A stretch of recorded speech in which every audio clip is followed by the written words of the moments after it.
नमस्कार, आप देख रहे हैं सही खबर। मैं हूं नवीन। शिवसेना सांसद संजय राउत के खिलाफ ईडी की कार्रवाई के बाद एक बार फिर से पात्रा चौल का नाम चर्चा में है। फिलहाल इस मामले में राउत को 4 अगस्त यानी कल तक ईडी की हिरासत में भेज दिया गया है। ताज़ा घटनाक्रमों के साथ ही उन सैकड़ों लोगों का दर्द भी एक बार फिर से हरा हो गया है जो सिद्धार्थनगर स्थित इस चौल के विकास कार्यों के चलते सालों से अपने ही घर में वापस जाने की राह देख रहे हैं। गोरेगांव के रहने वाले संजय नाइक भी उन 671 लोगों में से एक हैं जिन्होंने पुनर्विकास होने के कारण पात्रा चौल से अपना घर खाली करना पड़ा था। उस दौरान वादा किया गया था कि उन्हें 3 साल के बाद घर वापस मिल जाएगा। उनका कहना है कि प्रोजेक्ट में देरी हो रही है और हमें वादा किया गया किराया भी नहीं मिल रहा है। इस प्रोजेक्ट ने हमारी परेशानियों को कई गुना बढ़ा दिया है। हालांकि उन्हीं की तरह 671 किराएदारों की कहानियां भी ऐसी ही हैं। फिलहाल नाइक 6 सदस्यों के परिवार के साथ चौल के पास ही किराए के एक मकान में रह रहे हैं। उन्हीं की तरह कई लोगों का दावा है कि किराया चुकाने के लिए उन्हें अपने सोने के गहने तक को गिरवी रखना पड़ा। आपको थोड़ा डिटेल्स में बताते हैं कि मामला है क्या और कैसे राउत इस मामले से जुड़े हुए हैं। आपको बता दें कि 672 किराएदारों ने साल 2008 में अपना घर महाराष्ट्र हाउसिंग काउंसिल एरिया के डेवलपमेंट अथॉरिटी मतलब महाडा को सौंप दिया था। इसके बाद अथॉरिटी ने गुरु Ashish construction private limited company को किराएदारों के पुनर्वास और क्षेत्रों के विकास के लिए कॉन्ट्रैक्ट दिया था। GACPL आप जानते होंगे। किराएदारों और महाडा के बीच पात्रा चौल के विकास कार्य को लेकर एक समझौता पर हस्ताक्षर हुआ था। समझौता के अनुसार डेवलपर को प्रोजेक्ट खत्म होने तक सभी 672 किराएदारों को हर महीने किराया देना था। आपको बता दें कि 2008 से 2014-15 तक किराया दिया गया उन किराएदार को, लेकिन बाद में प्रोजेक्ट घोटाले में फंस गया और 6 सालों के लिए अटक गया। इसके बाद फरवरी 2022 में ये दोबारा शुरू हुआ। कब? जब उद्धव ठाकरे मुख्यमंत्री बने।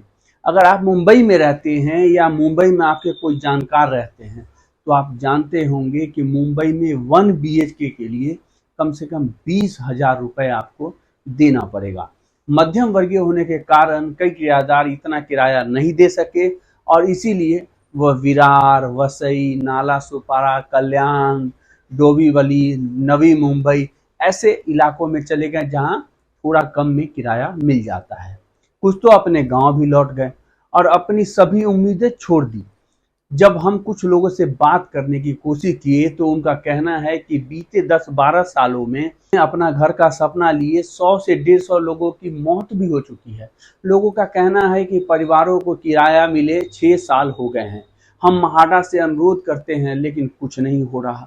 जब तत्कालीन मुख्यमंत्री उद्धव ठाकरे ने फरवरी 2021 में काम दोबारा शुरू करवाया तो राज्य सरकार ने घोषणा की थी कि मार्च से किराया मिलना शुरू हो जाएगा। अभी क्या है? अगस्त।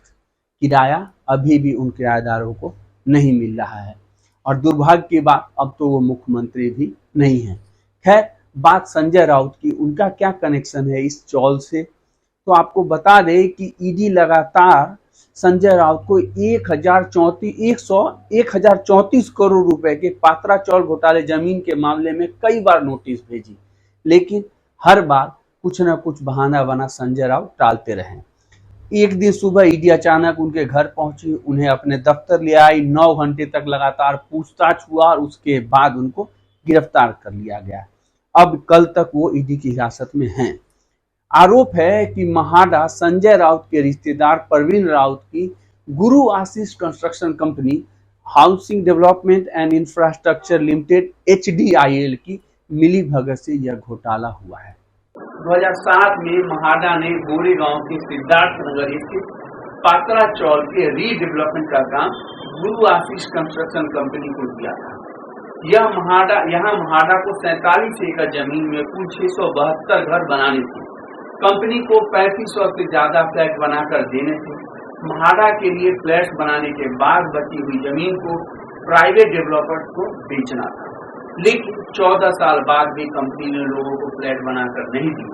पीड़ित ने कोर्ट का दरवाजा खटखाया, आरोप लगाया कि यह करीब 1034 करोड़ का घोटाला है। इस मामले में परवीन राउत ने 9 करोड़ रुपए और संजय राउत की पत्नी वर्षा राउत की करीब 2 करोड़ रुपए की संपत्ति जब्त भी हो चुकी है।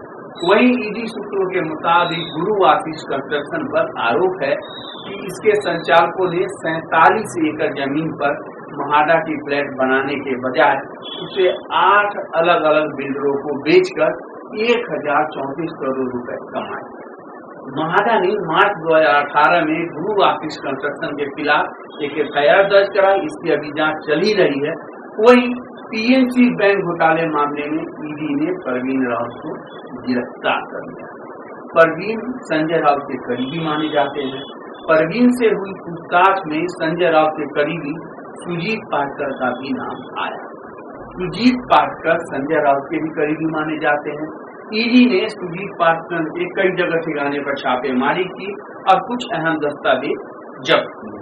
इन्हीं दस्तावेजों को ईडी ने परवीन राउत की पत्नी माधुरी राउत और संजय राउत की पत्नी वर्षा राउत के बीच 55 लाख रुपए की लोन की जानकारी मिली। इस रकम से दादर में वर्षा की ओर से एक फ्लैट खरीदने का आरोप है।